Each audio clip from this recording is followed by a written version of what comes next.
مساء الخير عزيزي طالب سنة تانية إعدادي. لو ما تعرفنيش فمعاك مستر أندرو مجدي ذا تيتشر اوف ساينس. النهاردة إن شاء الله جايين نبدأ بداية سعيدة بسم الله الرحمن الرحيم. منهج الترم التاني سنة تانية إعدادي. طبعا فخورين وألف مليون مبروك لطلبتنا الترم الأولاني، رفعوا راسنا. نشكر ربنا الحمد لله. كنتوا فوق توقعات دايما، الحمد لله نشكر ربنا بفضل ربنا وبيكم. تعالى بقى، كفايه كده اجازه، نبدا بينا اول درس في الترم الثاني. تعالى، اولا بيقول لك عنوان الدرس thermal change accompanying the physical change. تقول لي يا اندرو العنوان ده كده ما يسرش. اقول لك يا فندم العنوان بسيط. هو بيتكلم بيقول لحضرتك ان انت عندك thermal change يعني تغير حراري، مصاحب accompanying يعني مصاحب للفيزيكال تشينج للتغيرات الفيزيائيه. تقول لي مش فاهم حاجه.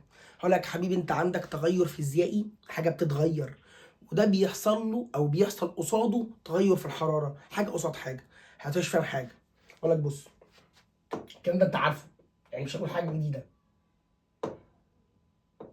بص يا عم، اولا انت عندك ماده سوليد،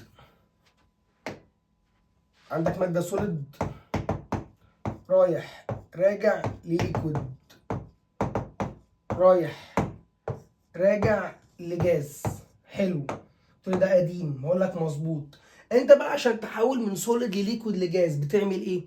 هتقول لي يا اما بعمل جيننج هيت يا اما بعمل لوزنج هيت. هقول لك مظبوط. يعني ايه جيننج هيت؟ بسخن. ويعني ايه لوزنج هيت؟ ببرد. اهي تعالى نكتبها لو انت ناسيها.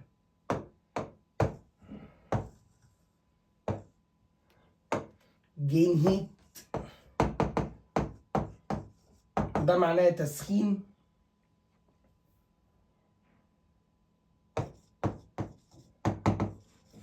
ولوز هيت او لوز انرجي وده معناه كولينج.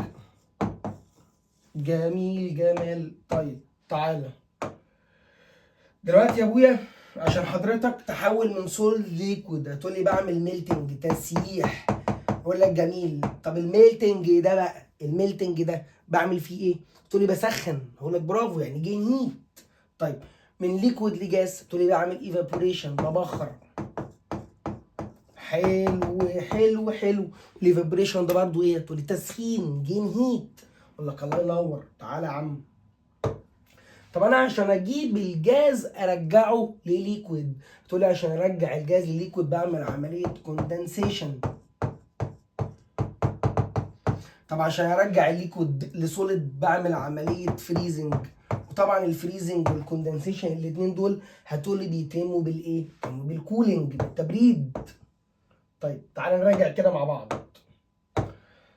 لو انت مسكت السوليد سيحته يتحول لليكويد، تسخين، ميلتنج. طب لو انت عيل رخم مسكت الليكويد حطيته تاني في التلاجة بقى سوليد، عمليه فريزنج.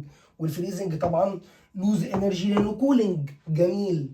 طب لو انت قاعد فاضي بقى مسكت الليكويد اللي هو الميه، سخنتها عملت لها ايفابوريشن تتحول لجاز. طب ما الجاز ده خلاص اتبخر، ماشي، عيل رزل انت بقى مسكت الجاز ده سقعته، كوندنسيشن، اتحول تاني لايه؟ لليكويد. خلاص سهله. تقول لي ماشي، كل ده جين هيت ولوز هيت او جين انرجي ولوز انرجي، تسخين وتبريد. حلو. فضل لك بقى انت ما تنساش عمليتين، ايه هما؟ السبليميشن والديبوزيشن. تعالى نعملهم باللون ده. طيب لو انت مسكت من سوليد وعايز تحول لجاز على طول ده عمليه سبليميشن، عشان طبعا تمسك السوليد لجاز على طول. طب لو انت عايز ترجع الجاز لسوليد قال لك والله عشان ارجع الجاز لسوليد انا كده محتاج عمليه ديبوزيشن، ترسيب، ديبوزيشن. حلو. يبقى انت كده خدت الست عمليات بتوعك، 3 تسخين و3 تبريد. مين ال3 التسخين؟ تعالى افكرك اهم، هما جنبك بس هنتكلم فيهم دلوقتي. مين ال3 الهيتنج؟ واحد اهي الميلتنج والايفابوريشن والسبليميشن. الميلتنج. 2 الايفابوريشن. 3 السبليميشن. طيب مين بقى الكولينج بتاعك؟ الكولينج بتاعك 3 تحتهم، الكوندنسيشن والديبوزيشن والفريزنج. الكولينج، الكوندنسيشن والفريزنج والديبوزيشن. معايا؟ المفروض انك معايا. خلاص ادي ال6 عمليات بتوعك. ال3 اللي فوق هيتنج يعني بعمل جين انرجي، ال3 اللي تحت كولينج يعني بعمل لوز انرجي. خلاص خلصت. اي جميل، معنى كده خلصت. هو بقى بيقول لحضرتك انت لما بتعمل جين انرجي ولوز انرجي ايه اللي بيحصل للسراوندنج؟ ايه لما بتعمل جين انرجي ولوز انرجي ايه اللي بيحصل للبيئه المحيطه للسراوندنج؟ مش ايه اللي بيحصل للماده نفسها. خلاص ما احنا الماده نفسها عرفنا وخلصنا، عرفنا ان الماده نفسها بتسخن او بتبرد. ماشي، ايه بقى اللي بيحصل للبيئه المحيطه؟ عمال تعيد في السؤال مش فاهمك، ابسطها لك. دلوقتي انت معاك تلجايه، ماشي جميل. التلجايه دي هتسيح، جميل حلو. لما تحط التلجايه على ايدك، تعالى كده نرسمها مع بعضينا. ادي كف ايدك هو اعتبره ورده معلش، وادي التلجايه. جميل. ايدك بتبدا تخسر حراره التلجه، يعني التلجه بتبدا حرارتها تزيد. ماشي، اقول لك لا ركز. التلجة هنا بص كده، التلج الايس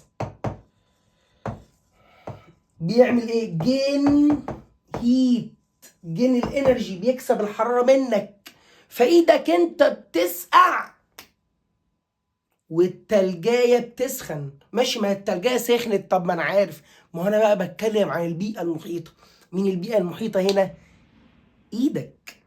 يبقى انت دلوقتي هنا حطيت التلجاية اهي، ادي التلجاية اهي حطيتها، فالتلجاية دي تبدأ تكسب حرارة من ايدك.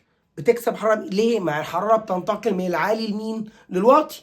ايدك حرارتها 37 والتلجاية حرارتها 0. عيد من جديد، حاضر ماشي. انت حرارة ايدك 37، حلو، والتلجاية بتاعتك حرارتها 0، جميل.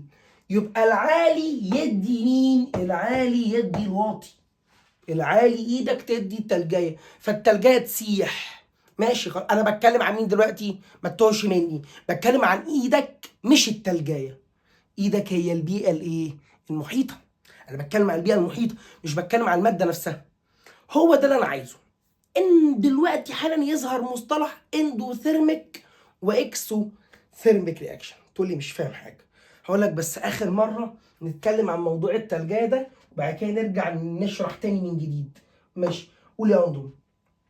انت دلوقتي معاك الميديم نفسه،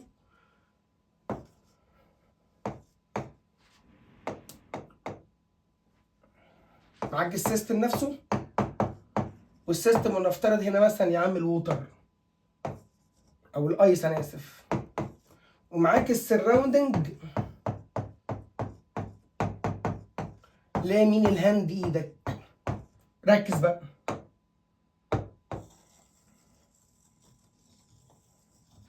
هنا التلجايه درجة حرارتها كام؟ 0 ديجري، وايدك 37. يبقى انت التلجايه هيحصل لها ميلتنج، الايس ميلتنج، تسيح التلج. لما التلج يسيح معناها ان التلج جين انرجي، كسب حراره from surrounding. يبقى لما التلج كسب حراره من ايدي، حلو، درجه حراره ايدي حصل لها ايه؟ درجه حراره ايدي هوب وقعت، سقعت، نزلت كده. اندوثيرميك رياكشن. يعني ايه اندوثيرميك رياكشن؟ قال لك الاندوثيرميك رياكشن او الاندوثيرميك بروسيس، عمليه الاندوثيرميك بروسيس هي عمليه مص للحراره. بمص الحراره من السراوندنج، من البيئه. يبقى عملية الاندوثيرميك رياكشن عملية مص الحرارة من البيئة. يبقى انت عندك اي حاجة بتمص الحرارة من البيئة بتكسب حرارة من البيئة، فالبيئة درجة حرارتها توطى فتبرد، ما هو لدرجة حرارته يوطى يبرد. يبقى هنا البيئة ايدك درجة حرارتها وطيت، لان الايس ميلت ساح فجين انرجي كسب حرارة من السراوندنج. مين السراوندنج؟ اتفقت مع حضرتك ايدك، يبقى كسب التلج حرارة من ايدك. يبقى ركز بقى، الايس نفسه انكريس في التمبريتشر، ولكن الهاند ديكريز في التمبريتشر. يعني الهاند ايدك نزلت في الحرارة فبردت، اما التلج زاد في الحرارة فساح. وهذا التفاعل او هذه العملية اسمها اندوثيرميك رياكشن. يبقى يعني ايه كلمة اندوثيرميك رياكشن؟ الملخص بقى الاندوثيرميك بروسيس عموما. الاندوثيرميك بروسيس معناها ان السبستانس المادة كسبت مصت تمص الاندوثيرميك مصت حرارة من السراوندنج من البيئة. يبقى الماتيريال المادة مصت حرارة من البيئة، فلما المادة مصت حرارة من البيئة درجة حرارة المادة زادت، فدرجة حرارة البيئة قلت، البيئة خسرت حرارة فالبيئة تبرد. وبالتالي اي تفاعل اندوثيرميك رياكشن بتلاقي البيئة المحيطة بتاعته باردة، اي تفاعل اندوثيرميك بتلاقي البيئة المحيطة بتاعته باردة. اديك مثال دلوقتي يا عم، انت لما بتيجي تعرق بعد العرق ب5 دقايق بعد ما تعرق وتقعد تلاقي جسمك سقع. لو فهمت وقف الفيديو وجاوب. تعال افهمك، انت دلوقتي جسمك عرق، تعال نرسمك، تعال يا ابن البني ادم عارفك انت اهو، ماشي، عليك قطرات عرق مليانك عرق للصبح، كلك عرق حلو. ما هو العرق ده المطلوب، ما هو العرق ده ميه، اديها ميه تديك اديها ميه تديك طراوه.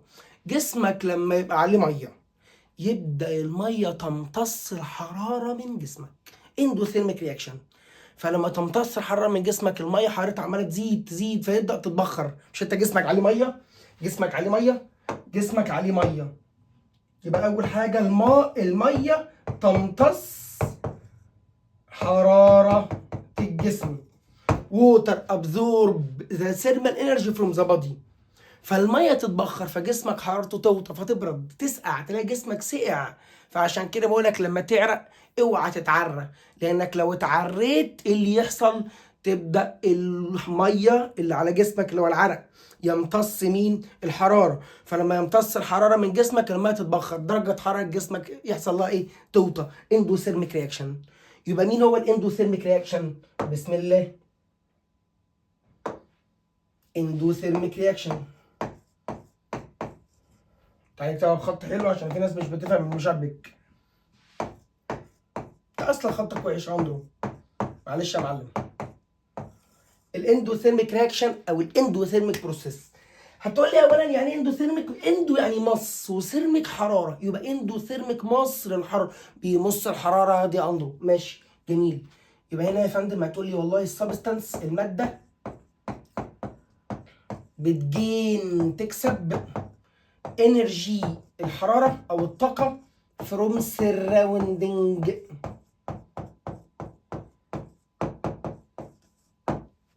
السبستانس جين انرجي فروم سراوندنج، وبالتالي السبستانس خط وحش، وبالتالي السبستانس تمبريتشر انكريس، ولكن السراوندنج تمبريتشر اللي هي البيئة المحيطة تمبريتشر ديكريس لأنها خسرت حرارة. يبقى السراوندنج خسر حرارة، وبالتالي في الاندوثيرميك رياكشن بيسبب كولينج، كوزز كولينج. اندوثيرميك مص حراره. ستوب يا ابني، اعمل مونتاج. اندرو انت سرحت. انت بتقول لي اندوثيرميك مصينا حراره ورحت كاتب لي تحت كولينج. انت تعبان ولا انت مش عارف انك هتتلخبط؟ عارف يا عبيط. انا بقول لك اندوثيرميك، انا مصيت حراره انا، ولكن البيئه اللي حواليا خسرت حراره فحصل لها كولينج. ركز. يعني الاندوثيرميك رياكشن بيشرح حاجتين، بيشرح حاجه عن الماده وحاجه عن البيئه. ركز بقى، ركز عشان خاطر في بعض الطلبه يسرح منها الحته دي فيبقى ايه ده انت بتقول ايه؟ ما انت مصيت. ايوه يا ابويا، ما انت مصيت حراره، فلما مصيت حراره من البيئه فالبيئه حرارتها وطيت وانت حرارتك ايه؟ عليت، وبالتالي ده اندوثيرميك. يبقى الاندوثيرميك رياكشن بيسبب ان حراره البيئه تقل فبيحصل لها كولينج. البيئه بيحصل لها كولينج وبالتالي اندوثيرميك رياكشن. كده انت فهمت. انا عمال اعيدها عشان خاطر ما تلخبطش. اخر مره، يعني ايه كلمه اندوثيرميك رياكشن؟ اندوثيرميك رياكشن معناها ان انت عندك ماده، الماده دي بتبدا تمتص الحراره، فلما تمتص الحراره درجه حرارتها هي تزيد ولكن درجه حراره البيئه بتقل. فالاندوثيرميك رياكشن اللي بيمص حراره بس بيسبب تبريد للبيئه المحيطه. وبالبلدي اديها ميه تديك طراوه. ليه عمي وعمك وابويا وابوك وجيراننا الاعزاء يفضلوا يبخوا ميه في الشارع وخصوصا في الدنيا حر؟ ليه يا معلم؟ سهله. عشان انت اول ما تبخ ميه في الارض الميه تبدا تمتص الحراره من الارض. يبقى الميه كده اندوثيرميك. ليه؟ عماله تمتص الحراره، بتمتص الحراره من الارض فالميه تتبخر والارض تبقى درجه حرارتها واطيه تبرد. اديها ميه تديك طراوه. نفس فكره العرق، نفس فكره. بس طبعا اللي انا هقوله ده غلط، اوعى تعمله. اللي انا هقوله ده غلط، اوعى تعمله. في بعض الناس لما تسخن جسمها يسخن يبدا يحط فوطه مبلوله على جسمه. طبعا ده غلط وهيضر عظمك. بس ايه الفكره؟ الفكره برضو ان الفوطه هتنشف على جسمه. وتنشف ازاي؟ تبدا تمتص الحراره من جسمه فالميه تتبخر. شفت؟ مص الحراره اندوثيرميك، مص الحراره من جسمك. فلما مص الحراره من جسمك بدات الميه تتبخر، حرارتها زادت، جسمك انت درجه حرارته وطيت. طبعا طولنا في الاندوثيرميك، اتمنى ان انت تكون فهمتها لان الاكسوثيرميك عكسها. ما انتش بقى محتاج تحفظ تاني. يبقى ايه الاندوثيرميك رياكشن؟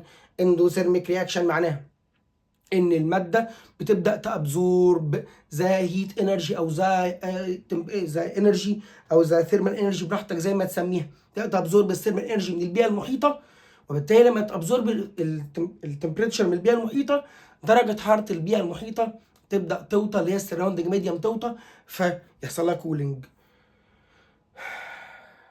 شايفك اللي بتقول لي ده انت حمار ما انتش فاهم حاجه. شايفك. طب اندرو يا مجدي لو احنا بقى حاطين حله على النار، الحله اللي على النار ايفابوريشن يابا، وامي او انا لما بقف في المطبخ بلاقي درجه حراره المطبخ عاليه جدا مع ان المطبخ فيه ايفابوريشن. ازاي بقى بتقولي الايفابوريشن اندوثيرميك فيسبب البيئه المحيطه ان هي تبرد؟ وازاي بتقول بقى؟ مش فاهم حاجه. انت لخبطتني، انا اتلخبطت. ركز اولا. انا ما زلت بقول الايفابوريشن التبخير بيبرد البيئه المحيطه. ايوه يعني ما تلخبطش. لا ما تتلخبطش، اللي انت فاهمه صح. الايفابوريشن اديها ميه تديك طراوه. الايفابوريشن كل ما تزود ميه فالميه تتبخر فيبرد البيئه المحيطه. تقول لي طب والحله اللي على النار؟ اقول لك يا غبي ما انت ناسي النار. انت عمال تقول نار، ما النار هي مصدر الحراره. النار هنا هي المعجزه، مش هي المعجزه، هي مصدر الحراره. فعماله تبوش، تعمل بوش للحراره، بوش للحراره، فالحراره ما بتخلصش. اما بقى تعالى نتكلم في الايفابوريشن العادي اللي هو بدون تسخين اللي انت واخده الترم اللي فات. الايفابوريشن اللي امي وامك بيعملوه على المنشر الغسيل. تلاقي دايما الهواء اللي فوق المنشر الغسيل هواء ساقع. ليه؟ عشان خاطر الميه عماله تمتص الحراره من الهدوم وبالتالي بتمتص الحراره من الجو عمال يخسر الميه، تطلع الميه لفوق وبالتالي الدنيا بقت حراره واطيه. يعني الميه بيحصل لها ايفابوريشن. انت اكيد فاهمني، ممكن انا اكون قلتها غلط بس انت فاهمني وشارحينها مع بعض الترم اللي فات. اعيدها لك تاني. المنشر، الميه بتمتص الحراره من الجو، فالميه بتبدا تطير، يحصل لها ايفابوريشن، فدرجه الحراره بيحصل لها ايه؟ بتوطى، لان الميه كسبت كل الحراره عشان تتبخر. تمام؟ يبقى الميه لما بتكسب الحراره في التبخير ده اندو ثيرميك رياكشن. طيب لو جينا نتكلم عن الاكسوثيرميك عكسه.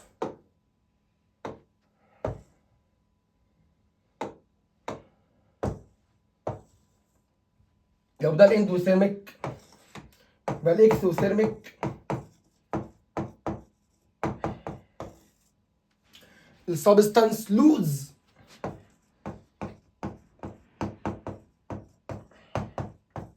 السبستانس بتلوز هيت، بتخسر حراره. مظبوط. بتخسرها ايه بقى؟ للسراوندنج، للبيئه، تو ذا سراوندنج. وبالتالي التمبريتشر اوف سبستانس ديكريس، حراره السبستانس نفسها هتقل، وبالتالي السراوندنج التمبريتشر بتاعته هتنكريز، هتزيد. بس خلاص. يبقى الاكسوثيرميك اللي بيحصل فيه طارد حراره، حاجه طارده للحراره. يعني ايه طارده للحراره؟ يعني السبستانس الماده بدات تخسر حراره كتير قوي، فلما خسرت حراره كتير ادت الى تسخين البيئه المحيطه، عماله تخسر حراره. الماده نفسها بتخسر. تقولي انا مش فاهم يعني زي ايه؟ طب بتخسر حراره زي ايه؟ هقول لك بالبلدي كده، زي الصابون، البطاس. الماده الخام للبطاس او للصابون اسمها NaOH، نوح، اللي هي الكوستيك صودا. لما الماده دي حضرتك بتيجي تحطها على ايدك، الماده دي بتبدا تعمل لوزنج للهيت، بتخسر حراره شديده جدا، وبالتالي هتلاقي ايدك دفيت.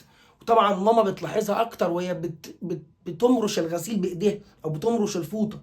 بتمرش يعني تدعك الفوطه بشويه صابون او بشويه اريال، ايا كان نوع المسحوق ايه، بيبقى طارد للحراره، اكسوثيرميك.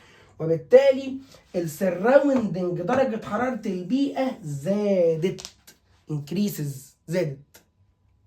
طيب تعالى برضو ان احنا نتكلم اخر مره ما بين الاندوثيرميك والاكسوثيرميك اهي. احنا ممكن نقراها اصلا، يعني نقراها. ماشي نقراها.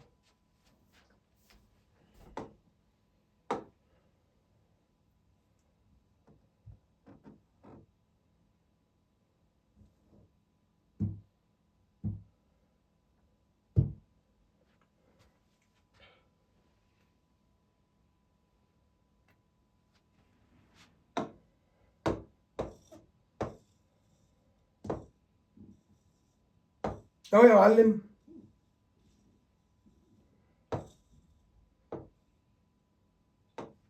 يقول لك ادي كوبايه بترمومتر، درجة حرارة الغرفة 25، عاملين لها كفر وبتاع ومفيش مشاكل. ماشي. يعني ايه كلمة اندوثيرميك ديسوليوشن؟ ذوبان، مصل الحرارة.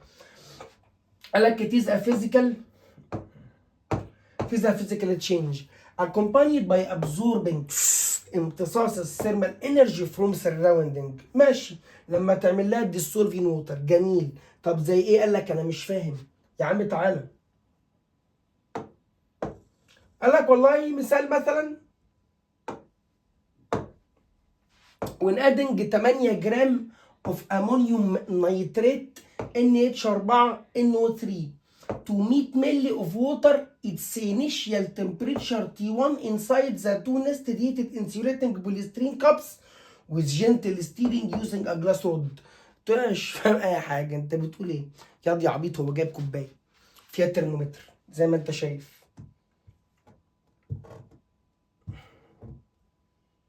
كوبايه فيها ترمومتر متغطيه مقفوله. ماشي حلو. وبعدين قال لك يا باشا هيحط 100 هيحط 8 جرام من NH4 NO3 اهي، اللي هي امونيوم نيتريت NH4 NO3. اكتبها بطريقه حلوه هادي يا اندرو. حاضر.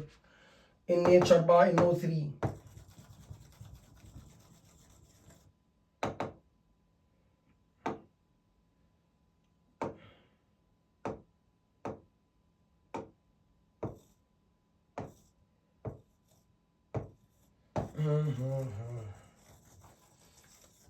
بقى جاب الكوبايه اهي اللي فيها ميه ومقفوله وحط عليها NH4 NO3 امونيوم نيتريت.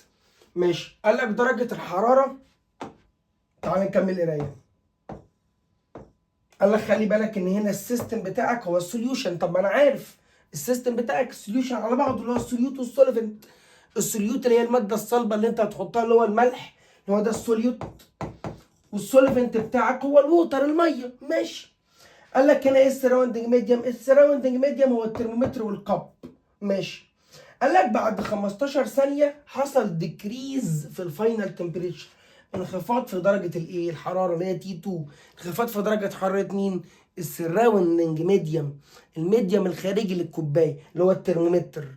يبقى خلي بالك في الاندوثيرميك رياكشن التفاعلات اللي بتمص درجه حراره، التفاعلات اللي بتمص حراره بيبدا درجه حراره التفاعل بيحصل لها ايه؟ بتقل، بيبرد. ليه؟ يعني الماده نفسها مصت الحراره، فلما الماده مصت الحراره خلت درجه حراره التفاعل واطيه فبرد. اندوثيرميك رياكشن يعني التي 2 هتبقى تي 2 قليله. التي 2 اللي هي الحراره الاخيره النهائيه اقل من تي 1. طب ده بتتكلم على مين؟ على الميديم. تي 1 بتاعت الميديم اللي هي حراره الميديم الاولى تي 1، وتي 2 حراره الميديم الثانيه. حراره الميديم الثانيه اقل من حراره الميديم الايه يا فندم؟ الاولى. ده في مين؟ في الاندو ثيرميك رياكشن. طبعا عكسه في الاكسوثيرميك اهو. قال لك يا باشا في الاكسوثيرميك هو عباره عن اكسوثيرميك ديسوليوشن، يعني ذوبان طارد للحراره. It is a physical change accompanied by release للهيت. يعني ايه ريليز للهيت؟ اطلاق للحراره. بطلق حراره لمين برضو؟ يا دي اندرو للسراوندنج. يعني السراوندنج بتاعي بيكسب مني حراره. يبقى it is a physical change accompanied by releasing of thermal energy to the surrounding when substance is dissolved in water. اكزامبل قال لك مسكنا 4 جرام من نوح اللي هو ال NaOH اللي هو الصوديوم هيدروكسيد اللي هو الماده الخام للصابون بالبلدي البطاس. قال لك حطيناها على 100 مللي ميه برضو. درجه حراره الميه الاولى ما فيهاش مشاكل. قال لك السيستم هو برضو السوليوشن، السراوندنج ميديم برضو هو الترمومتر وبرضو هو الهواء او الكوبايه. بعد كده قال لك اتيز اوبزرفد تم لوحظ ان T2 زادت. بص كده increase in the final temperature لمين؟ للميديم. ركز انا كل ده بتكلم على الميديم اذا كان في الاندوثيرميك او في الاكسوثيرميك. بتكلم عن السراوندنج ميديم. ماشي. يبقى هنا يا فندم تي 2 هي الحراره الثانيه اللي هي الحراره النهائيه اكبر من تي 1 اللي هي الحراره البدائيه بتاعت الميديم. يبقى تي 1 للميديم قليله، تي 2 للميديم هي اللي زياده. مين تي 2؟ درجه الحراره الثانيه للميديم. ومين تي 1؟ درجه الحراره الاولى لمين؟ للميديم. طيب تعالى من الاول خالص عشان برضو لو انت يعني فاهم.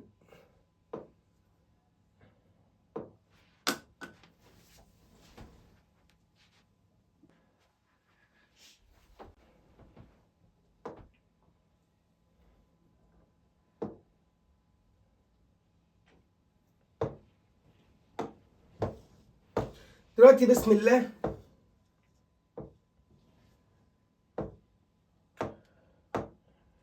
بيقول لك when you rub your hand rub يعني تدعك your hand with laundry detergent اللي هو مسحول غسيل بين قوسين واشنج باودر. لو انت دعكت ايدك بالواشنج باودر والميه بيقول لك your hand will feel warm give reason. ليه ايدك هتشعر بالدفء؟ طبعا تقول due to the release بسبب ريليس اطلاق الهيت الحراره.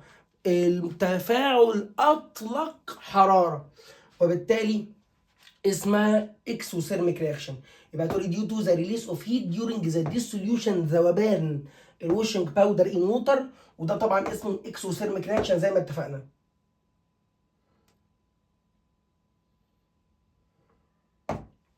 طيب اللي بعده قال لك طب لو انت بقى جيت حطيت على ايدك الكحول، حطيت انتيسبتيك جل. مين هو الانتيسبتيك جل؟ اللي هو الكحول، يعني مطهر.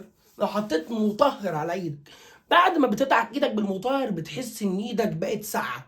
ليه؟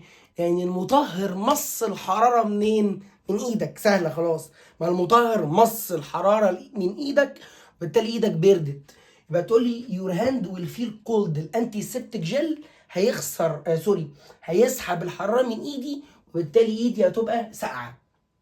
تقول لي due to feel cold due to the absorption of heat from my hand when alcohol present in the gel evaporate. لما الكحول حصل له evaporation اتبخر من ايدي، مص الحراره منين؟ برضو من ايدي، وبالتالي التفاعل ده طبعا اسمه endothermic reaction.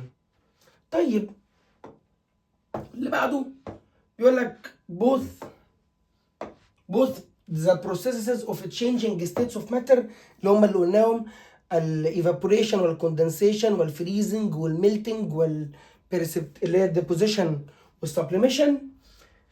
يبقى both the process of changing state of matter from one state to another and the dissolution والذوبان are considered the physical processes. يعني تحولات المادة من حاجة لأخرى والذوبان برضو يعتبر physical process اللي احنا قلناه في الأول. and accompanied ومصاحب معاه lose or absorbing الثيرمال انرجي. يبقى انت لما بتحب تدوب او تحول الماده من سوليد لليكويد لجاز، يبقى لما بتحول من سوليد لليكويد لجاز، او لو بتعمل ديسوليوشن ذوبان، في الحالتين دول حضرتك بتعمل ريليس يعني لوز، او بتعمل ابزوربشن يعني جين للثيرمال انرجي تو اور فروم ذا سراوندنج، من او الى السراوندنج البيئه المحيطه.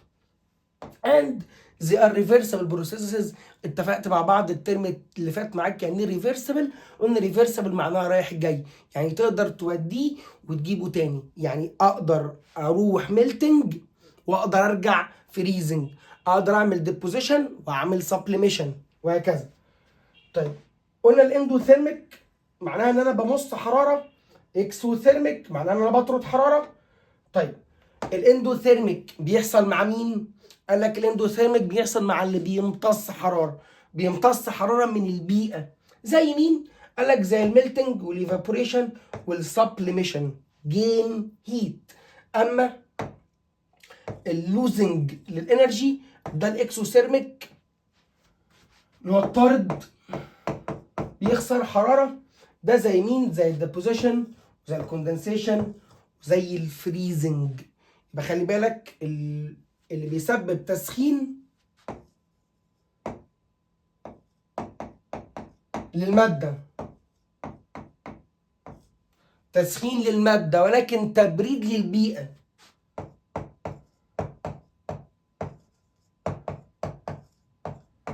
يبقى خلي بالك، بص كده كده انت جمعت اهو.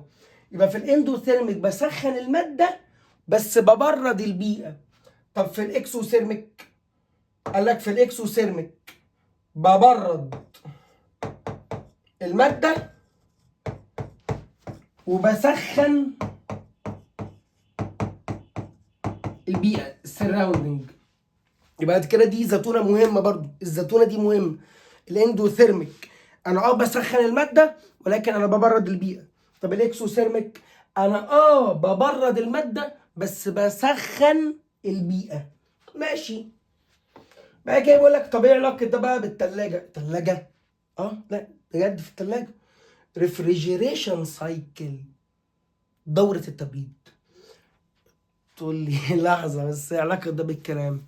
هقول لك ما جيتش في مرة فكرت نفسك وسألت هو ليه ظهر التلاجة بيكون دافي؟ تقول لي مش فاهم. هقول لك ظهر التلاجة، الظهر بتاع التلاجة، يعني لو انت التلاجة ظهرها، لو جيت حطيت ايدك على ظهر التلاجة من ورا في شبكة، تقول لي في شبكة، ما انا عارفها الشبكة مالها. هقول لك الشبكة دي بتبقى سخنة سخنة جدا. هتقول لي من الموتور، هقول لك غلط. ان ايه؟ مش من الموتور، صدمة كبيرة مش من الموتور. تعال اولا دورة التبريد بتاعتك بتتم على 3 مراحل. المرحلة الأولى الاكسبانشن والايفابوريشن، الحاله الثانيه الكومبريشن، الحاله الثالثه كوندنسيشن. مش فاهم اي حاجه خالص. طب تعالى نقرا التعريف وافهمك. ماشي.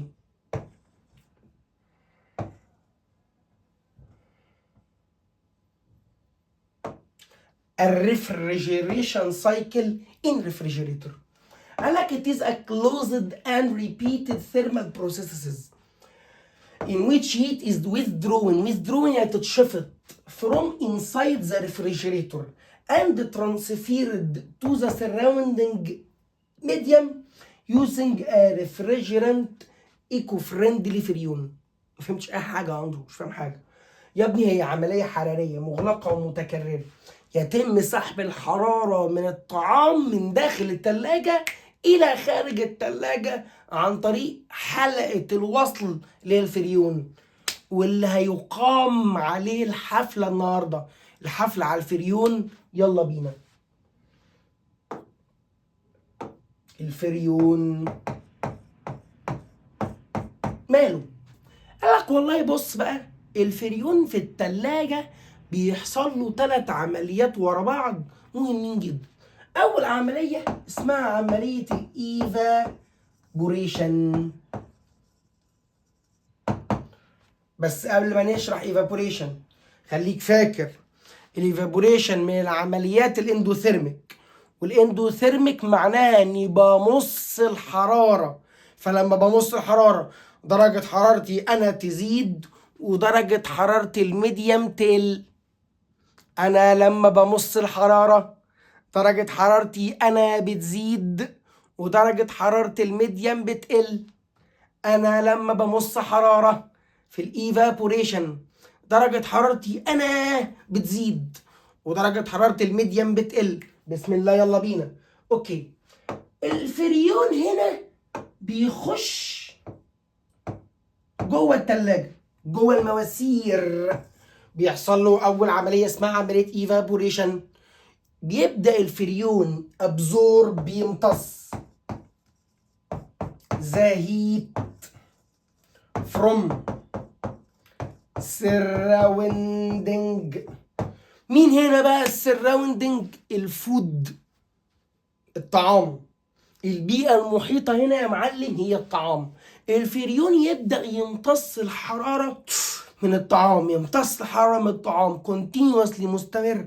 يبدأ درجة الطعام تقل ودرجة الفريون تزيد. يبقى الفريون يبدأ يحصل له عملية ايفابوريشن، يبدأ يتحول من ليكويد لجاز.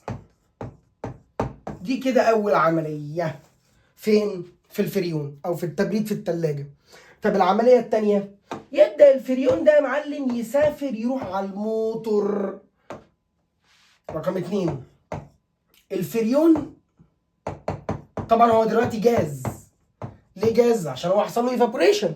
الجاز فريون يبدأ يروح على الكمبريسور، الضاغط، المكبس بتاع التلاجة. المكبس ده في الموتور. طب المكبس ده بيعمل له ايه؟ المكبس ده بيسحقه، بيكبسه. بص كده، بيكبسه، يعمل كده يكبسه. طب ليه بيكبسه يا دياندرو؟ بيكبسه عشان يبدأ يعلي حرارته أكتر. ما هو كل ما بيعمل بريسنج، ضغط، كل ما الحرارة بتزيد. تقول طب هو بيعمل كده ليه؟ هقول لك ركز اصبر. يبقى هنا الفريون جاز بيعدي على الكمبريسور في الموتور، فيبدا يتضغط، يحصل له كومبريس. فلما يحصل له كومبريس ويتضغط يبدا يحصل له انكريز ان تمبريتشر. تاني يا اندرو ما هو جاي سخن، ما انا عارف. تعالى نعيد. اولا ايه اللي حصل؟ بص يا سيدي، جبنا ليكويد فريون. اولا عمليه الايفابوريشن. اولا الليكويد فريون ابزورب الهيت فروم الميديم السراوندنج. ومين السراوندنج ميديم هنا يا دي اندرو؟ الفود، الطعام. يبقى الليكويد فريون ابزورب ذا هيت فروم فود، من السراوندنج، وبالتالي درجه حرارته انكريز، زادت، انكريز ان temperature of فريون. ويبدا يتحول ليه يا فندم لجاز، والعمليه اسمها ايفابوريشن. طب اللي بعده حاضر. يبدا الجاز ده الفريون جاز في المرحله الثانيه يبدا يعدي على الكمبريسور في عمليه الكمبريشن الانضغاط. الكمبريسور يعمل له ايه؟ الموتور يفضل يضغطه، وبعد ما يضغطوا لما يضغطوا يبدا ينكريز في التمبريتشر. يبقى لما يضغطوا الفريون جاز يحصل له كومبريس ان موتور اللي هو كومبريسور، يحصل له ضغط في الموتور فيحصل له انكريز في التمبريتشر. ماشي. نيجي بقى للمرحله الاخيره. ايه المرحله الاخيره؟ قال لك المرحله الاخيره هي مرحله الكوندنسيشن. مرحله ايه يا اندرو؟ كوندنسيشن. 3 كوندنسيشن. ايه ده اللي يحصل؟ تعالى الفريون كان جاي هنا سخن يا حموت اوف جدا، شكرا. وبعدين قال لك نجيبه بقى نطرده بره التلاجة. ايه يا عبيط، مش قلنا في شبكة حديد في ظهر التلاجة؟ نمشي الفريون في الشبكة الحديد دي. تقول طب ايه الاستفادة؟ هقولك يا عبيط، ما هو المواسير دي بتبقى باردة لان هي ملامسة للبيئة اللي هو الهواء يعني. طب وبعدين لما الفريون يمشي في الانابيب يبدأ الفريون ده يحصل له كوندنسيشن، يبدأ يخسر الحرارة دي لان هو جوه سخن جدا، يبقى يحصل له كوندنسيشن. يبقى الجاز فريون يبدأ يلوز هيت تو بايبس، يخسر الحراره للانابيب، والانابيب دي فين؟ بره التلاجة. فلما يلوز هيت يرجع يبقى ليكويد فريون. ريتيرن ليكويد فريون، ويرجع يعيد الكرة من جديد. ايه الكرة بقى؟ الليكويد فريون. الليكويد فريون زي ما انت عارف بقى يرجع يمتص الحرارة من الطعام، يزيد في الحرارة فالطعام يقل في الحرارة، وهكذا. ولف بينا يا دنيا. تعال نعيد التلاجة تاني بحيث ان احنا نوضح مين اندوثيرميك ومين اكسوثيرميك. يلا بينا. بسم الله الرحمن الرحيم. حضرتك عندك التلاجة بتتم على 3 مراحل. المرحلة الأولى ايفابوريشن، المرحلة الثانية compressing، والمرحلة الثالثة الكوندنسيشن.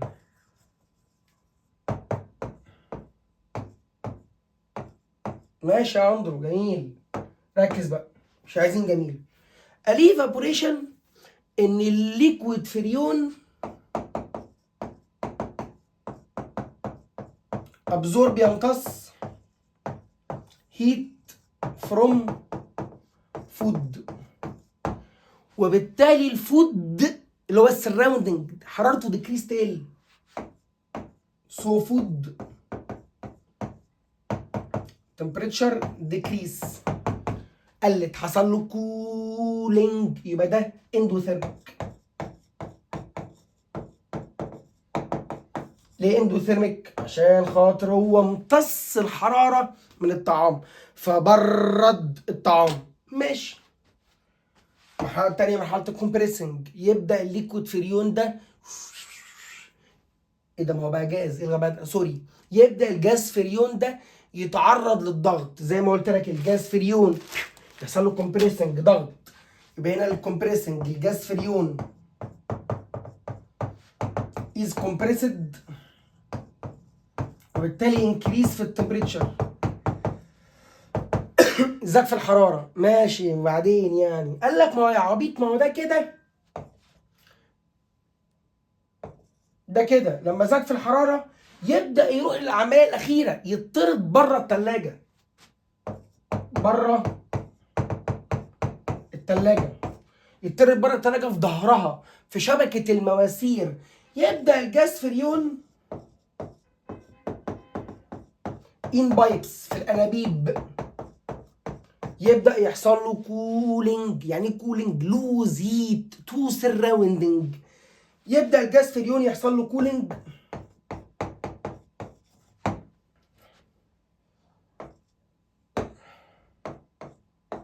وبالتالي السراوندنج ميديم انكريس في التمبريتشر.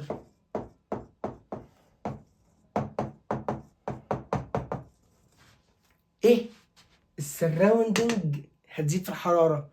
هو مين هنا السراوندنج؟ الشبكه اللي في ظهر التلاجة. اول سؤالنا من 5 ولا 10 دقايق، ليه ظهر التلاجة بيكون مولع؟ ظهر التلاجة بيكون مولع عشان الكوندنسيشن اوف فريون. الفريون بيبدأ يخسر الحرارة للمواسير، فدايما لو جيت حطيت ايدك ورا التلاجة تلاقي التلاجة سخنة. سخنة بسبب كوندنسيشن مين؟ بسبب كوندنسيشن الفريون. جميل جميل. خش على اللي بعده. عايز اراجع لك مرة أخيرة على الاندوثيرميك والاكسوثيرميك. ده انت رخمة صح. هنا هنكتب الاندوثيرميك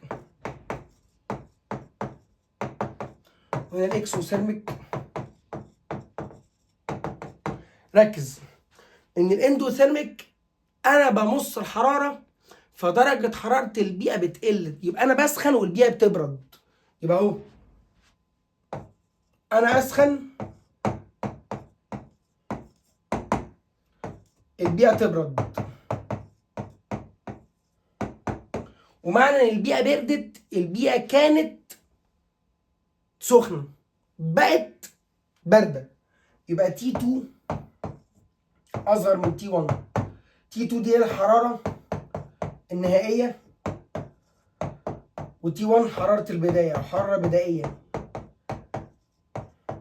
طبعا ده يخص مين؟ يخص السراوندنج اللي هي البيئه.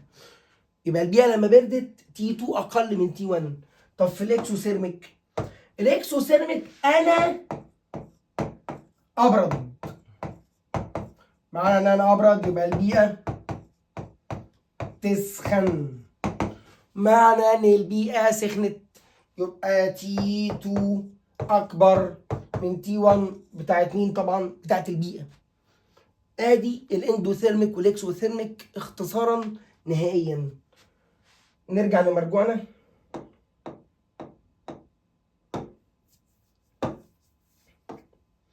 ادي الثلاجه how it work، كيف تعمل.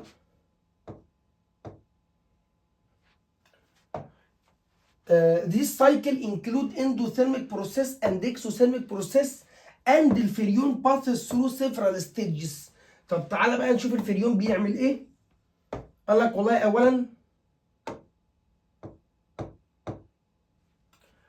the liquid فريون passes under a high pressure through a narrow valve. يعني الصمام ضيق، الصمام ده يعني زي حنفيه ضيقه turning into cold gas. يبقى الفريون جاي بارد ماشي. which absorb the heat from the food inside the refrigerator. يبقى الفريون بيعدي في ماسوره، فالماسوره دي بتدفع الفريون اصلا ساقع، فالفريون هو ساقع بيبدا يمتص الحراره من الاكل. absorb the حراره فود، absorb the heat from food. طيب المرحله الثانيه طبعا بيقول لك دي تعتبر اندوثيرميك عشان هي مصدر الحراره. الحاله الثانيه الكمبريشن، الانضغاط. الكمبريسور اللي هو الموتور درو ذا جاز، بيبدا يشفط الجاز عشان يعمل له كومبريس يضغطه، وبالتالي حرارته بتزيد. اللي بعده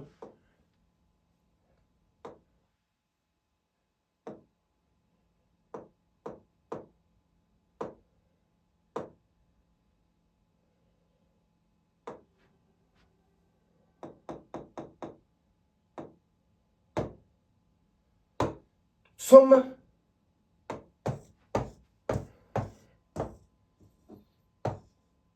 الكوندنسيشن. المرحله الثالثه ان الهوت جاز ده بيعدي في بايبس اوف نتوركس بيهايند ذا ريفريجريتور، بره التلاجة في ظهرها، سو ات كول داون بيبرد، تيرنينج انتو ليكويد اجين يرجع يبقى ليكويد مره تانية، وبالتالي بيعمل ريليس للهيت، بيطلق بيخسر الحراره للبيئه، وبالتالي درجه حراره البيئه بتزيد.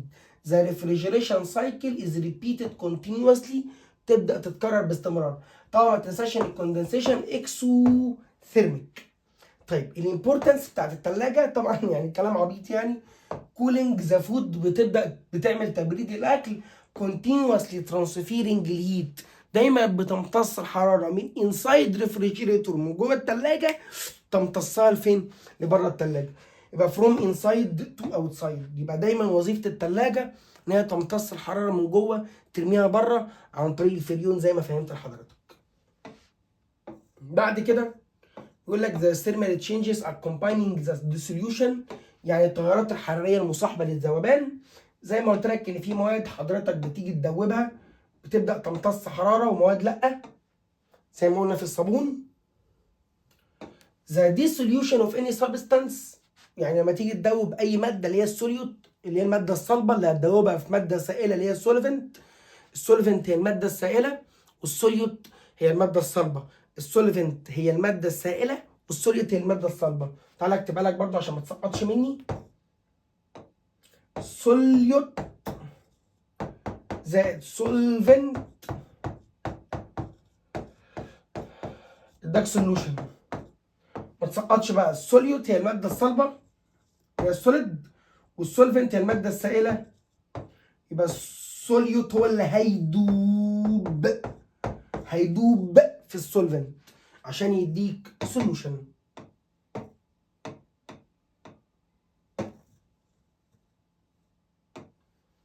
بعد كده بيقول لك زي dissolution نعيدها of any substance in another substance is accompanied by lose or gain the thermal energy. يعني دايما لما بتيجي تدوب اي حاجه يا اما بيحصل endothermic dissolution يا اما بيحصل exothermic dissolution. طيب بيقول لك حاجه اسمها heat of dissolution. يعني ايه heat of dissolution؟ الهيت اوف dissolution يعني حراره الذوبان. تقول لي يعني ايه دي؟ قبل ما ناخد حراره الذوبان تعالى نقرا الجمله اللي فوق اللي انا سقطتها دي. The thermal change accompanying the dissolution، التغير الحراري لما بتيجي تدوب اي ماده، قال لك ديبند بيعتمد على التايب اوف سوليوت، على حسب نوع الماده. يعني انت مش كل المواد اللي هتدوبها بتنتج حراره زي الثانيه. طب ما ده طبيعي، في مواد اندوثيرميك وفي مواد اكسوثيرميك على حسب. يعني ما انت بني ادم واختي واختك بني ادم، بس الفرق ان هي غيرك، وبالتالي هنا الموضوع مختلف على السوليوت. مش كل السوليوتات زي بعض، في سوليوتس اندوثيرميك في سوليوتس اكسوثيرميك. تعالى طيب يقول لك يعني هيت اوف ديسوليوشن. انت ما شرحتهاش يا عم. حاضر والله. هيت اوف ديسوليوشن يعني حراره التذويب. بيقول لك it is the amount of heat، هي كميه الحراره اذا كانت absorbed or lost. يعني اذا كانت absorbed or released يعني حاجه ممتصه او حاجه مفقوده اثناء الديسوليوشن. يعني انت هتدوب كسبت حراره او خسرت حراره اسمها heat of dissolution. يبقى it is the amount of heat absorbed or released when dissolving a solute، لما تدوب شويه solute في شويه solvent عشان تكون solution. يبقى انت بتحط solute على solvent عشان تعمل solution. خسرت حراره كسبت حراره اسمها heat of dissolution. طيب امثله على الاندوثيرميك وامثله على الاكسوثيرميك، وللاسف دي هتتحفظ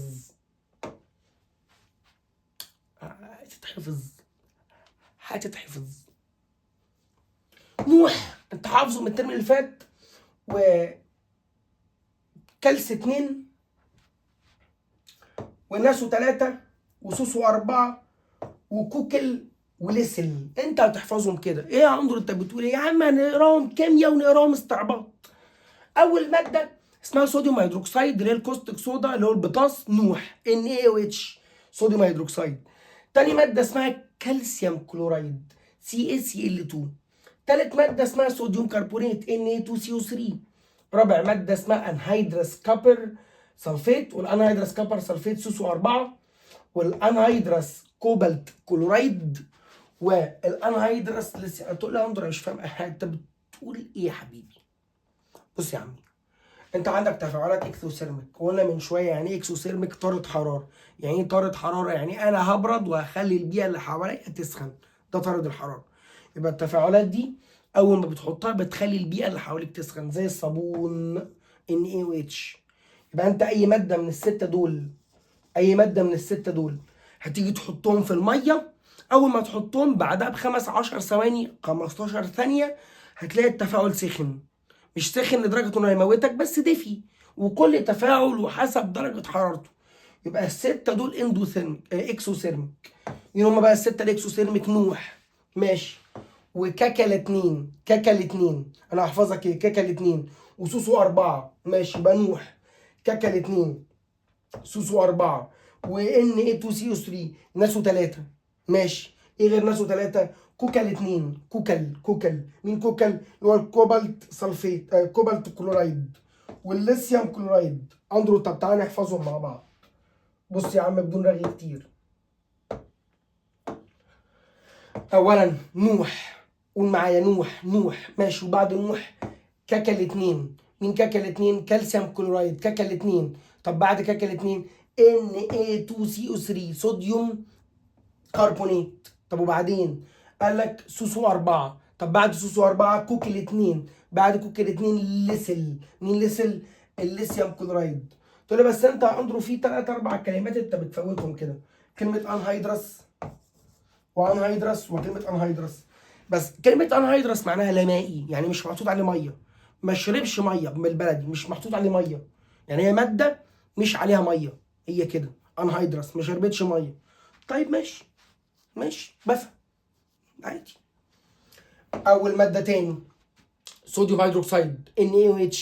تاني ماده كالسيوم كلورايد CaCl2. طب وبعد كده Na2CO3. طب وبعد كده سوسو 4. طب وبعد كده كوكل 2. طب وبعد كده ليسل 2. طب مين التلاته دول؟ انهيدرس كابر سلفيت. طيب انهيدرس كوبالت كلورايد، انهيدرس ليثيوم كلورايد. كلمة انهيدرس معناها لا مائي، يعني مش محطوط عليه ميه، لا مائي. تقول لي يا اندرو طب ممكن تشرح لي موضوع لا مائي ده؟ والله شفت انت لما بتسيب اللب فترة، مش بتريق، تسيب اللب فترة، اللب لما بتسيبه فترة في البيت اسبوع 10 ايام اسبوعين بيبدأ يطرى. تسأل ماما او بابا هو طري ليه؟ يقول لك شرب رطوبة من الجو او شرب ميه من الجو. هو ده كلمة هيدرس او هيدريتد.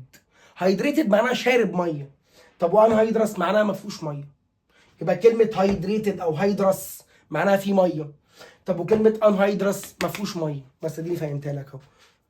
ماشي جميل، حوار اللب ده فهمها لك. طب اندرو برضو انا مش تخرين دماغي دول، انا بكمل معاك الفيديو وانا مش طايقك اصلا.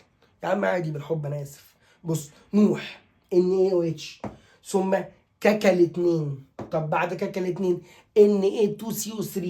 طب بعد ال Na2CO3 سوسو 4. طب بعد سوسو 4 كوك الاتنين. طب بعد كوك الاتنين ليسل اللي هو الليثيوم كلورايد. طب مرة أخيرة، مرة أخيرة. أولا NaOH، مين هو ال NaOH؟ الصوديوم هيدروكسيد. طب بعد الصوديوم هيدروكسيد كالسيوم كلورايد CaCl2. طب بعد CaCl2 في عندك صوديوم كربونات، مين هو الصوديوم كربونات؟ Na2CO3. طب بعدها في انهيدرس كوبر سلفيت سوسو 4، ثم انهيدرس كوبالت كلورايد كوكل 2، ثم انهيدرس ليثيوم كلورايد ليسل. طيب مين بقى المواد الاندوثيرميك؟ ما تنساش يعني ايه اندوثيرميك، افكرك. اندوثيرميك اتفقت مع حضرتك معناها ان انا بمص حراره فانا بسخن، يبقى اللي حواليها بيبردوا. يبقى التفاعلات دي مجرد ما بتدوبها في الميه بتبدا هي نفسها تسخن، فالبيئه اللي حواليها تبرد. زي مين؟ قال لك زي امونيوم نيتريت NH4 NO3، وبوتاسيوم سلفيت K2SO4، وصوديوم بيكربونات NaHCO3 اللي انا كنت بقول لك عليها الترم اللي فات نحسه 3. يبقى دي NHNO3 NH4NO3 NH4NO3 K2SO4 نحسه 3. طب ماشي، ايه اللي جاي ده بقى؟ لو واخد بالك كبر سلفيت، كبر سلفيت كوبالت كلورايد كوبالت كلورايد، ليثيوم كلورايد ليثيوم كلورايد. ايه الفرق؟ الفرق هنا انهيدرس هنا هيدريتد، انهيدرس هنا هيدريتد، انهيدرس هنا هيدريتد. هتقول لي ماشي جميل، هقول لك بس خلاص، ما هيدريتد معناها انك زودت ميه. تقول لي يعني اعمل ايه؟ هقول لك يعني مش هنا سوسو 4، هتقول لي هقول لك سوسو 4 وحط معاها 5 H2SO4 سوري 5 H2O، 5 ميه. ماشي. مش هنا كوبالت كلورايد وحط معاها 6 ميه. مش هنا ليثيوم كلورايد وحط معاه 1 ميه. يبقى 5 6 1 ايه؟ 5 6 1. كبر سلفيت معاه 5 ميه. كوبالت كلورايد معاه 6 ميه. طيب والليثيوم كلورايد معاه 1 ميه. يبقى تاني اهم،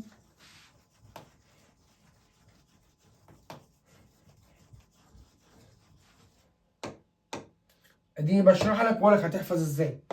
يعني ايه اكثوثيرميك؟ اكثوثيرميك معناها ان انا بطرد حراره. يعني ايه بطرد حراره؟ يعني انا البيئه اللي حواليا بتسخن وانا ببرد. ماشي. زي مين؟ زي ال NaOH. ماشي. وكسل، وكسل 2. ماشي. كسل اهي، بلاش ككل، كلا كسل. يبقى هنا نوح وكسل 2 وناسو 3.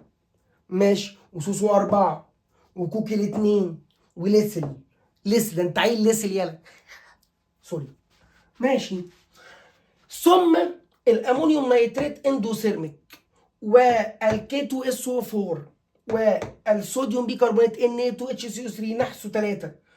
هنا بقى سوسو 4 قلنا هتزود عليها 5 ميه. طب وكوكي الاتنين قلنا هتزود عليها 6 ميه. طب والليسل هتزود عليها 1 ميه وخلصنا. بدل ما بقت انهيدرس بقت هيدريتد او هيدرس. في مشكله كده؟ تمام. اللي بعده الصفحه الثالثه.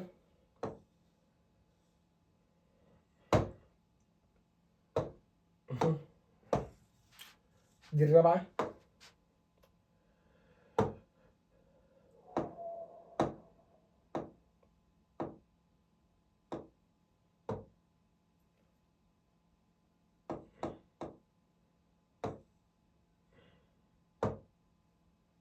دي كام؟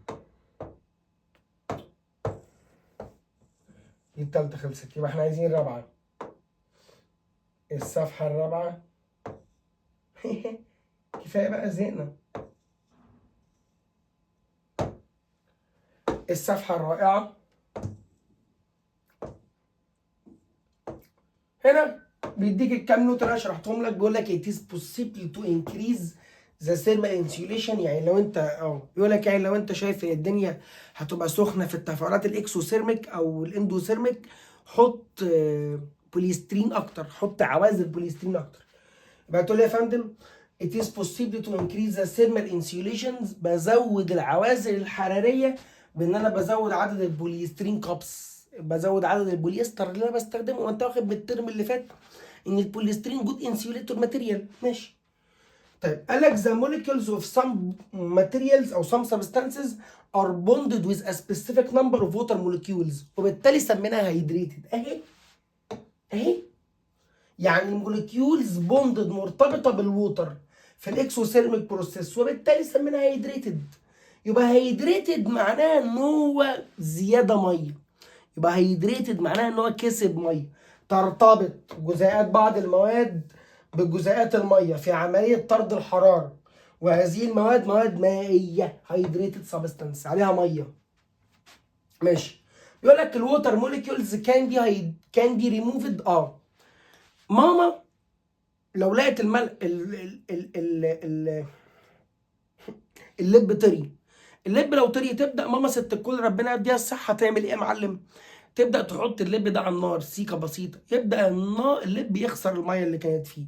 يبقى انا اقدر العب ان هو اخليه هيدرس او ان هيدرس. ازاي؟ لو سخنته هطير منه الميه، ما سخنتوش هيفضل فيه ميه. ماشي. يبقى الووتر molecules can be removed from the hydrated substance by heating in an endothermic process to become anhydrous molecules. يبقى انا هخليه anhydrous عن طريق التسخين اللي هو عن طريق الاندوثيرميك بروسيس همص منه مين؟ الحراره. عشان امص منه الميه فبسخنه. It is possible for anhydrous molecules. اشرب شويه ميه.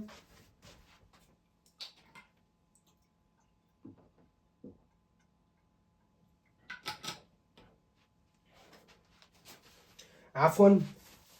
اللي بعده بيقول لك it is possible for anhydrous molecules to return to hydrated again by adding water. ما هي سهله. بص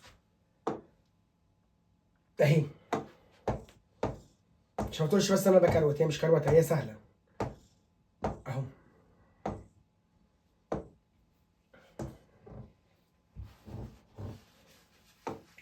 قال لك دلوقتي الهيدريتد سبستانس لو انت عملت لها هيتنج يعني اندوثيرميك، سخنتها اتحولت ليها فندم انهيدرس لا مائي. طيب لو انت حطيت لها ميه ادنج ووتر يبقى ده اكسوثيرميك، بقت هيدريتد. يبقى الهيدريتد بقى انت عندك ماده هيدريتد. يعني ايه هيدريتد يا ده اندرو؟ يعني فيها ميه، عايز تخليها انهيدرس يعني بلا ميه. حلو، يبقى انت هتعمل ايه؟ هتعمل لها هيتنج، تسخين. طب والهيتنج ده عمليه ايه؟ اندو ثيرميك. جميل. طب لو انت بقى الانهيدرس ده عايز تخليه هيدريتد تعمل له كولينج. طب والكولينج ده اكسو ثيرميك، بيطرد الحراره. ماشي. بعد كده بيديك اكزامبل، مثال، يقول لك يعني مثلا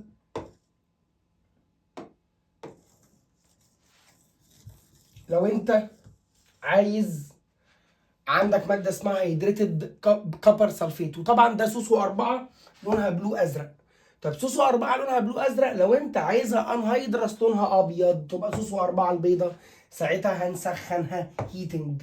يبقى انت لو مسكت ماده اسمها الانهيدرس كبر سلفيت اللي هو الكبر سلفيت سوسو 4 الزرقاء، اللي هي سوسو 4 بس عليها 5 ايه؟ عليها 5 ميه عشان شاربه ميه، هايدريتد، هيدرس عليها ميه. جميل. تيجي تسخنها بقت ايه يا فندم؟ بقت انهيدرس ولونها اتحول لابيض، بقت سوسو 4. شلنا منها الخمسه ايه؟ 5 ميه عن طريق التسخين. طب عايز ترجع لها الميه تاني؟ قال لك خلاص حط لها ووتر، الاكسوثيرميك رياكشن، طارت حراره، تتحول لونها من ابيض ترجع تاني تبقى ايه؟ تبقى ازرق. اوكي.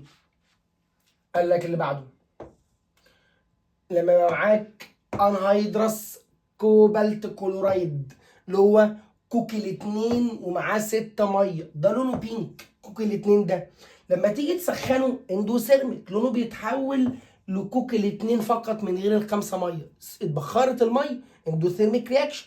طب لو انت بقى عايز ترجعها تاني خلاص سهله، اكسوثيرميك، حط لها ايه يا معلم؟ حط لها ميه.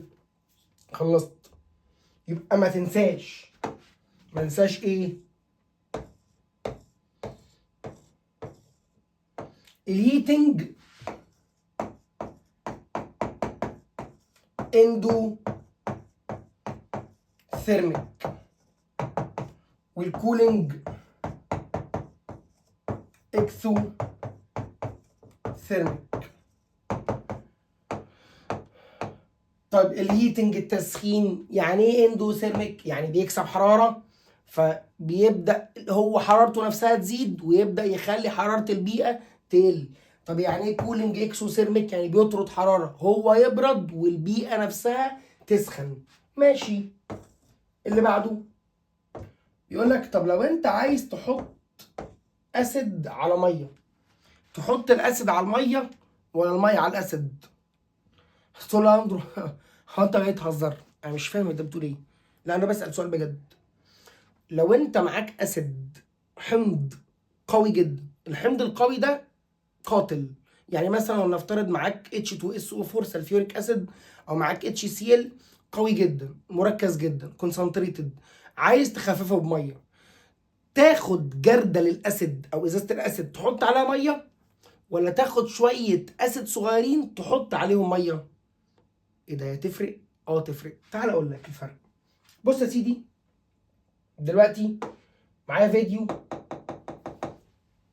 زي ما انت هوريهولك كده كده احنا مسجلينه عندنا في اول صفحه خالص اهو. بص يا سيدي، الفيديو ده مره بيشرح لحضرتك اهو. تعالى بدل ما تبوك على راس الميت زي ما بيقولوا. انت شايف في الفيديو هنا معاك بيكر فيه ميه ووتر، والراجل هنا هيجيب لك بيكر. شغل يا عم. بص كده، بيكر فيه مين؟ بيكر فيه اسيد. البيكر ده فيه اسيد، ماشي، مش هيحصل اي حاجه بجد بقى، انا مش بتريق اهو، عادي جدا. هيحط الاسيد اهو، بيحط الاسيد على الميه، مفيش مشاكل. حط يا عم اهو اسيد على الميه، مفيش مشاكل، مفيش يعني، بيخفف الاسيد بتاعه مع اسيد مركز وبيحط على الميه، ما حصلش مشاكل. اما امتى المشاكل تحصل؟ بص بقى يا سيدي، يبقى انت دلوقتي حطيت الاسيد على الميه، مفيش مشاكل، وقف كده اهو.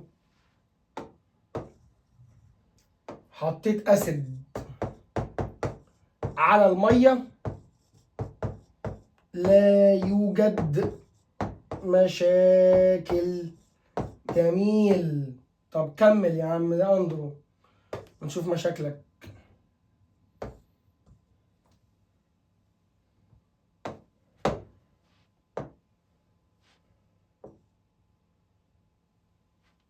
بص بقى، هنا الموضوع مختلف. هيحط مين على مين؟ هيحط ميه على الاسيد. بص بقى كده،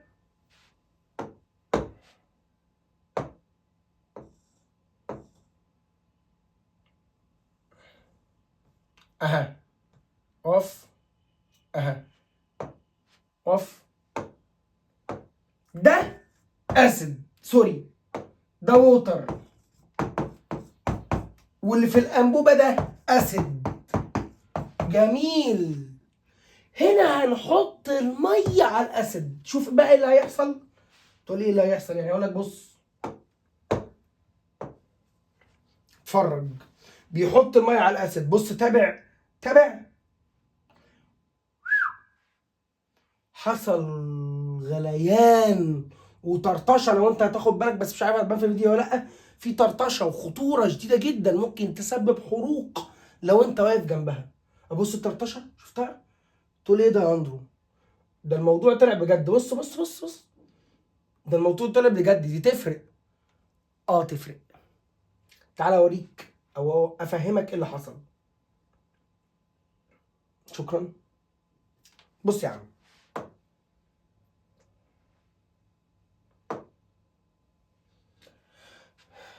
حضرتك لما بتيجي تضيف الووتر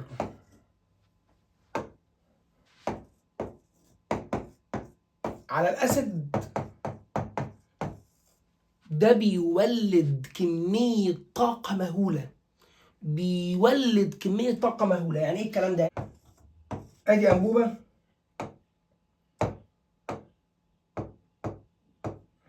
فيها من جوه اسيد، حضرتك هتحط عليها ووتر. قال لك هيحصل انكريز ان تمبريتشر، زيادة كبيرة جدا جدا جدا في درجات الحرارة. فلما يحصل زيادة كبيرة في درجة الحرارة، هيحصل غليان فوري للميه. فالميه لما تغلي تبدا تفور. هتقولي انا مش فاهم حاجه، هقول لك تاني. لما بتيجي تصب الميه على الاسيد، لو صبيت الميه على الاسيد، بيبدا يحصل كميه كبيره جدا جدا جدا من الحراره. تفاعل بيطرد كميه كبيره جدا من الحراره، وبالتالي مع طرد الحراره ده تبدا الميه نفسها تغلي. فالميه لما بتغلي بسرعه تبدا تعمل فوران. طب ايه الحل؟ قال لك الحل العكس، نصب الاسيد على الميه. طب ايه الفرق؟ لما بصب الاسيد على الميه بتبدا الميه تمتص الحراره من التفاعل. خدت بالك من الفرق؟ لما بحط الميه الاول بتبدا الميه هي اللي تمتص الحراره. يعني بص على الفيديو اهو، هو هنا الراجل بيصب ايه؟ بيصب الاسيد على مين؟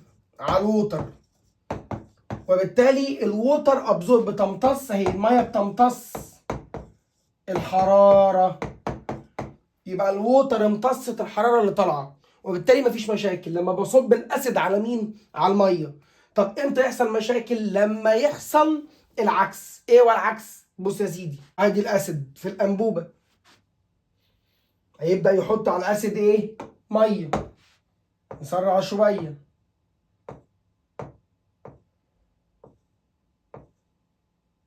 فبيبدا يعمل كميه حراره كبيره جدا. الميه هنا ما لحقتش تمتص الحراره اللي انت بتصب الميه، ما لحقتش تمتص الحراره، فعمل فوران وعمل غليان. يبقى انت لو حطيت الميه على الاسيد الدنيا تبوظ. لازم تحط الاسيد على مين؟ على الميه، عشان الدنيا معاك ما تسخنش وتبوظ. الميه بتمتص مين؟ الحراره. تعالى بقى ناخد الورقه بتاعتها. قال لك وين دايليوتنج، لما بتيجي تخفف the concentrated acids should acid be added to water or reverse. عند تخفيف الأحماض المركزة هل يجب إضافة الحمض إلى الماء أم العكس؟ يعني بحط الحمض على المية ولا المية على الحمض؟ طبعا بحط الحمض على المية. هتقولي the acid this is dripped onto على الوولز اوف ذا كونتينر containing water. يعني بصب على الجدار بتاع الكوبايه، بميل الكوبايه كده وببدا اصب كده نقطه نقطه على الجدار بتاع الكوبايه. ليه؟ because when water is added to the concentrated acids a large amount of thermal energy is released. بيطلق كميه كبيره جدا من الحراره leading to an violent يعني عنيف instant boiling غليان فوري للووتر and splashing طرطشه للاسيد outside the reaction maybe cause severe damage هيسبب دمار شديد جدا. while adding the acid gradually ولكن لو حضرتك حطيت الاسيد تدريجيا the water absorb the released heat. الميه بتبدا تمتص الحراره without causing damage. يبقى انت بتحط الميه على الاسيد؟ لا غلط، بحط الاسيد على مين؟ على الميه، عشان لما بحط الاسيد على الميه الميه بتمتص الحراره. اللي بعده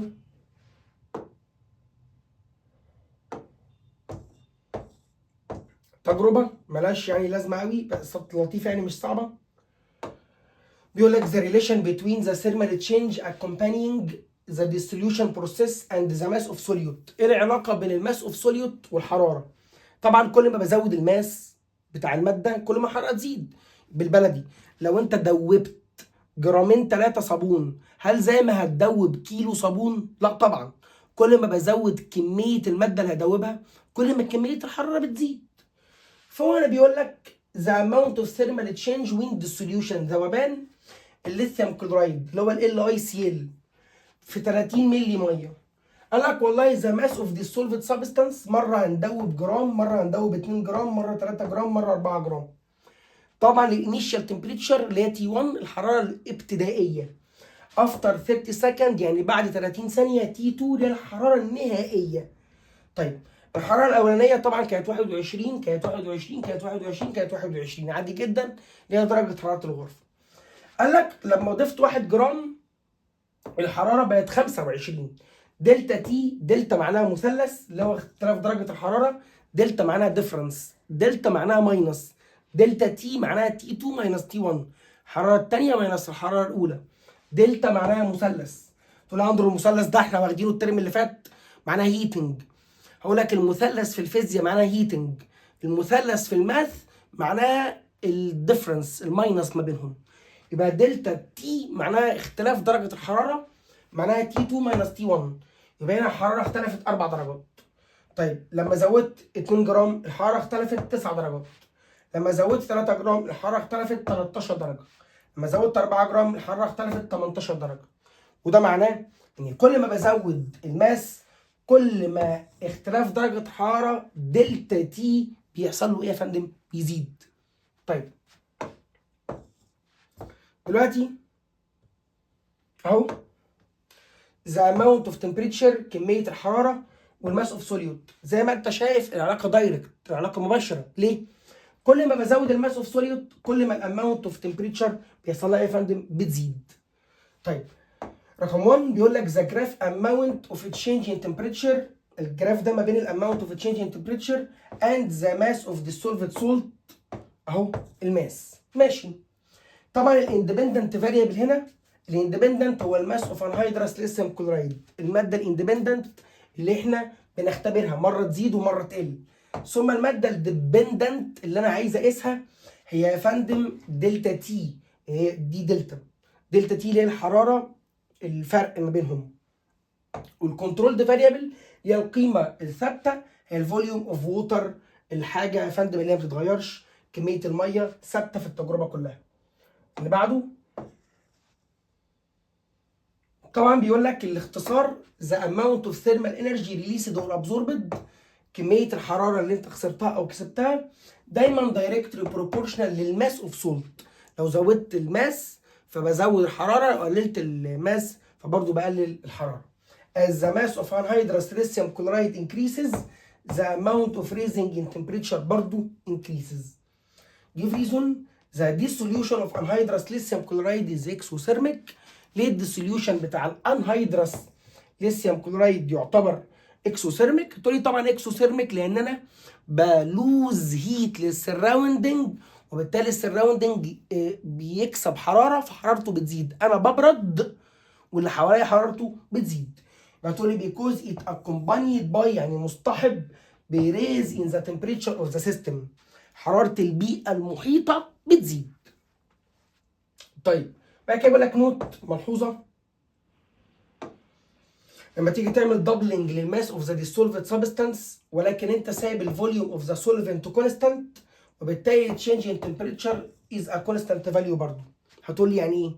هقول لك يعني انت دلوقتي معاك 2 جرام، فال 2 جرام الدلتا تي بتاعهم 9، طب لو يبقوا 4 جرام يبقى الدلتا تي 18، طب 6 جرام يبقى الدلتا تي ب 27، ما هو انت لكل 2 جرام 9، لكل 2 جرام دلتا تي ب 9، يبقى لو ضاعفت التسعه 18 يبقى ضاعف الاثنين، انت فاهمني؟ كل ما بضاعف الماس اوف سوليوت كل ما بضاعف دلتا تي برضه، ده اللي عايز اقوله لك. كل ما بضاعف الماس اوف سوليوت كل ما بضاعف دلتا تي. يعني انت مثلا ماس اوف سوليوت 2 جرام بيعمل حراره 9، طب لو بقى 4 جرام يبقى حراره 18، طب بقى 6 جرام يبقى حراره 27، وهكذا. اللي بعده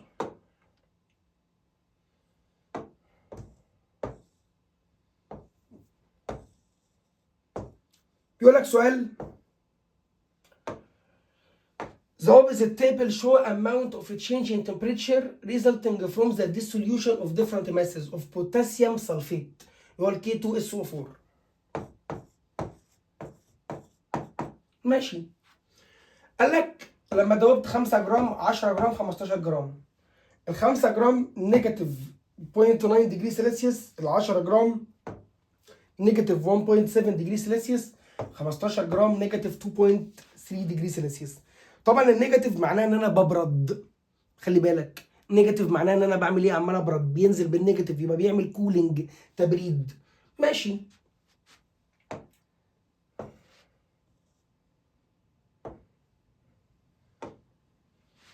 is the dissolution of potassium sulfate endothermic or exothermic؟ تقول لي لحظه، مش انا كنت ببرد؟ هقول لك اه اهو، مش قال لك يا فندم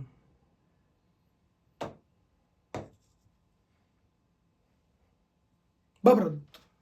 هتقول لي لحظه، لما كنت ببرد تصدق ده اندوثيرميك، لان الاندوثيرميك كان هو بيمص حراره عشان البيئه اللي حواليه يحصل لها ايه؟ تبرد. اقول لك برافو عليك جدع، طب ما انت مركز اهو، خلصان. يبقى دي السوليوشن، ذوبان المعلم البوتاسيوم سلفيت ده اندوثيرميك. ليه اندوثيرميك؟ عشان درجه حراره الميديم ديكريس، قلت اهي، درجه حراره الميديم قلت، بقت بالسالب، بقت بالنيجاتيف، قلت، عماله تقل، يبقى انت اندوثيرميك. ليه اندوثيرميك؟ انت بتنص الحراره والبيئه اللي حواليك عماله تبرد.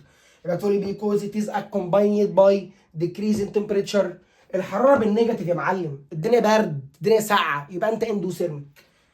طب وات دو يو كونكلود؟ انا بستنتج ايه؟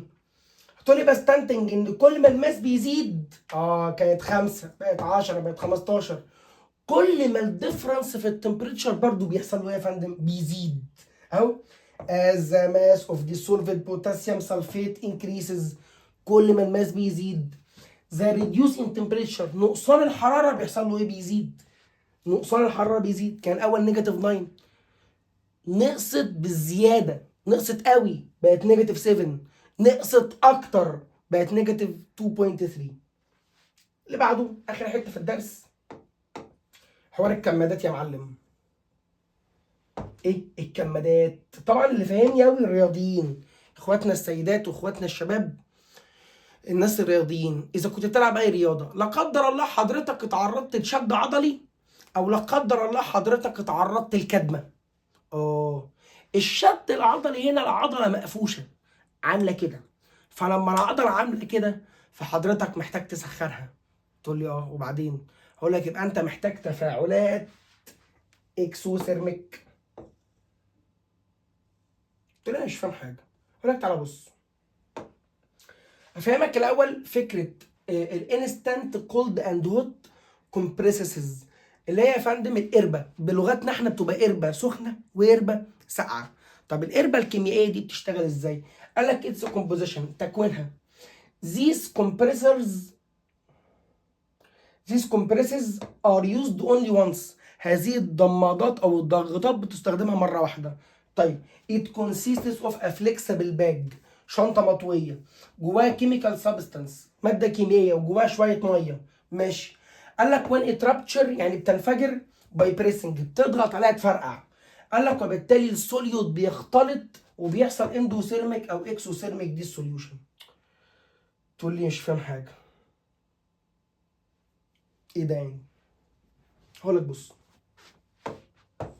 انت دلوقتي عندك ادي الضماده الباندج بتاعتك، او ادي القربه بتاعتك. القربه دي احنا بنحط فيها هنا سوليوت وشويه ميه. سوليوت ماده ملحيه وشويه ميه بكليبسه، تدوس عليها بتفرقع. كليبسه بتفرقع، فلما بتفرقع بيبدا الووتر يخش على مين؟ على السوليوت، يتفاعلوا مع بعض، فبيحصل لك مره اندوثيرميك رياكشن على حسب الماده، ومره اكسوثيرميك رياكشن. يبقى انت عندك نوعين من الضماده دي، ضماده سخنه وضماده ساقعه، الاثنين معتمدين على التفاعل الكيميائي اهو. طب انت عندك اولا الهوت كومبريس. ما تنساش ان انت الهوت دي معتمده ان انت بتسخن الماده، فلما بسخن الماده انا عايز اسخن مين؟ عايز اسخن البيئه المحيطه، اكسوثيرميك رياكشن. الفكره كلها ان انت عندك مغنيسيوم سلفيت MgSO4 بنبدا نحطه في الكيس ده، فلما بتضغط على الكيس بيبدا يحصل تفاعل اكسوثيرميك. ايه التفاعل الاكسوثيرميك ده يا اندرو؟ معناها اني انا ببرد وبالتالي البيئه المحيطه اللي حواليا بتسخن. تقول لي طب انا استفدت ايه؟ هقول لك ما انا استفدت ان انت لما سخنت البيئه المحيطه سخنا العضله، فلما العضله سخنت الكرامب فك. الكرامب ده اللي هو الشد العضلي. يبقى مره كمان، انت دلوقتي العضله لما بتتشد بيحصل لها فاتيج وارهاق. الفاتيج والارهاق ده يا فندم هي محتاجه كمادات ميه سخنه. طب انا اجيب ميه سخنه دلوقتي منين؟ نبدا نجيب لك باندج جاهزه كده. فالباندج الجاهزه دي بتبقى عليها MgSO4. MgSO4 ده هو ماكسو 4. ماكسو 4 لما بتيجي تفرقعه في الضماده دي بيبدا يعمل تفاعل اكسوثيرميك. التفاعل الاكسوثيرميك ده يا فندم بيعمل ايه؟ انا ببرد فانا بسخن المنطقه اللي حواليا، لما بسخنها بتبدا العوعيه الدمويه اللي في العضله تسخن فتفك، الكرامب بتاعك يخف شويه اهو.